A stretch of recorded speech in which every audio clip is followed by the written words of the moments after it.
നമസ്കാരം. അപ്പോൾ election India express ഇങ്ങനെ കൊൽക്കത്തയിൽ എത്തി നിൽക്കുമ്പോൾ കൊൽക്കത്തയിൽ ഒരുപാട് മലയാളികളുണ്ട്.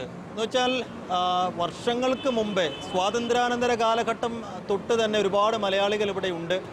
ഇപ്പോഴും സ്റ്റിൽ ഒരു വലിയ മലയാളി കമ്മ്യൂണിറ്റി കൊൽക്കത്തയുടെ പല ഭാഗങ്ങളിലുണ്ട്.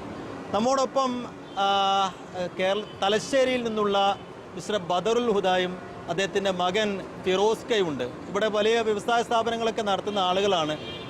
ഈ നമ്മുടെ ബദറുൽ ഹുദ സാഹിബ് ഒരുപാട് കാലം മുമ്പ് ഇവിടെ എത്തിയതാണ്. അപ്പോൾ കൊൽക്കത്തയിൽ നമ്മൾ ഇലക്ഷൻ വിശേഷങ്ങളുമായിട്ട് എത്തുമ്പോൾ സ്വാഭാവികമായി അബ്ബാസ് ഇവരോട് കൂടി വിവരങ്ങൾ തേടേണ്ടതുണ്ട്. ഇവരുടെ ഈ കൊൽക്കത്തയുടെ ഒരു ബംഗാൾ രാഷ്ട്രീയത്തിൻ്റെ ഒരു പൾസ് കറക്റ്റ് അറിയുന്ന രണ്ടുപേർ തന്നെ നമുക്ക് കിട്ടി എന്നുള്ളതാണ് ഇതിൽ ഏറ്റവും പ്രധാനപ്പെട്ട ഒരു കാര്യം.